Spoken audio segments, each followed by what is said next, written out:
రాష్ట్రంలో ఇప్పటికిప్పుడు ఎన్నికలు జరిగితే బీఆర్ఎస్ అధికారంలోకి వస్తుందన్నారు మాజీ సీఎం కేసీఆర్. కొందరు పార్టీని ఖతం చేస్తామంటున్నారని 25 ఏళ్ల ప్రస్థానం ఉన్నదాన్ని ఎవ్వరూ ఏం చేయలేదన్నారు.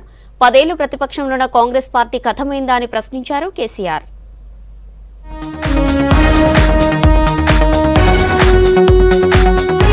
తెలంగాణ ప్రత్యేక రాష్ట్రం కోసం ఒంటరిగా పోరాటం ప్రారంభించారన్నారు మాజీ సీఎం బీఆర్ఎస్ అధినేత కేసీఆర్. ఆ రోజు తెలంగాణ పేరు ఎత్తడానికి భయపడ్డోళ్లంతా ఇప్పుడు తమపై విమర్శలు చేస్తున్నారన్నారు. పవర్లో ఉన్నా లేకున్నా ప్రజల కోసమే బీఆర్ఎస్ పనిచేస్తుందన్నారు. ప్రభుత్వ లోగో అనేది ప్రజల గుండెల్లో ఉంటుందన్నారు కేసీఆర్.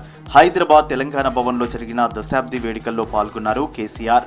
ఇంజనీరింగ్ కాలేజీ విద్యార్థిగా ఉంటూ పాలిటెక్నిక్ కాలేజీలో అనేక సార్లు లాఠీ దెబ్బలు తిని జైలుపోయినారు. చాలా మంది గురించి చాలా మందికి తెలియదు. అనేకులు పనిచేసినారు, పని చేయలేదని ముచ్చట్లేదు. కానీ దురదృష్టం ఏంటంటే ఆనాడు ఉన్నటువంటి తెలంగాణలో ఉన్నటువంటి కాంగ్రెస్ నాయకులు గాని టీడీపీ నాయకులు గాని కేవలం రాజకీయాలు వాళ్ళ పదవులు వాళ్ళ కోసం చూసుకున్నారు తప్ప ఒక్కడు కూడా గట్టిగా స్పందించి తెలంగాణ కోసం మాట్లాడాలి కనీసం వాళ్ళ జిల్లాకు జరిగే నమ్మలేరు. మీకు కూడా చాలా మందికి తెలియదు ఈ విషయం. నందినగర్లోని తన నివాసంలో మహబూబ్ నగర్ జిల్లా స్థానిక సంస్థల ఎమ్మెల్సీగా గెలిచిన బీఆర్ఎస్ అభ్యర్థి నవీన్ కుమార్ రెడ్డిని అభినందించారు కేసీఆర్. శాలువా కప్పి సత్కరించారు. మహబూబ్ నగర్ జిల్లా స్థానిక సంస్థల ఎమ్మెల్సీ బైపోల్లో కాంగ్రెస్ అభ్యర్థి జీవన్ రెడ్డిపై 109 ఓట్ల మెజారిటీతో గెలిచారు నవీన్ కుమార్ రెడ్డి. కాంగ్రెస్ అభ్యర్థి మన్నె జీవన్ రెడ్డి 652 ఓట్లు సాధించారు.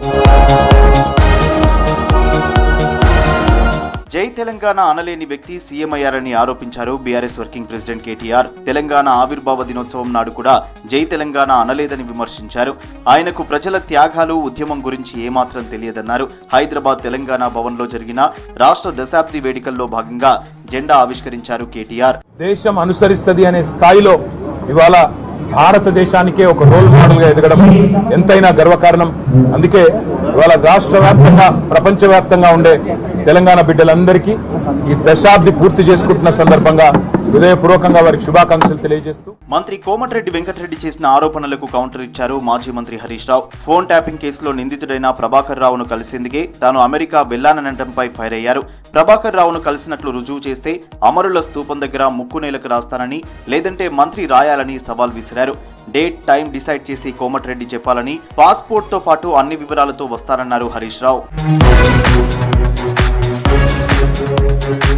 అమెరికాలోని డల్లాస్ లో జరిగిన తెలంగాణ రాష్ట్ర ఆవిర్భావ వేడుకల్లో పాల్గొన్నారు మాజీ మంత్రి మల్లారెడ్డి. తెలంగాణను కేసీఆర్ పోరాడి సాధించారన్నారు. 10 ఏళ్ల బీఆర్ఎస్ పాలనలో రాష్ట్రం ఎంతో అభివృద్ధి చెందిందన్నారు మల్లారెడ్డి. ఫార్మేషన్ డే సందర్భంగా తెలంగాణ ప్రజలందరికీ కూడా శుభాకాంక్షలు. ఈ రోజుకు 10 సంవత్సరాలు అయింది మన తెలంగాణ సపరేట్ అయ్యి. డల్లాస్ లో పెద్ద ఎత్తున మన తెలంగాణలో అందరూ కూడా యువకులు, ఇంజనీర్స్ అందరం కలిసి కూడా ఇక్కడ రాష్ట్ర అవతార దినోత్సవం చేసుకున్నందుకు చాలా సంతోషం. అందరికి కూడా జై తెలంగాణ. జిల్లాలోని బీఆర్ఎస్ కార్యాలయాల్లో దశాబ్ది వేడుకలు ఘనంగా నిర్వహించారు నేతలు. జాతీయ జెండా ఎగురేసి శుభాకాంక్షలు తెలుపుకున్నారు.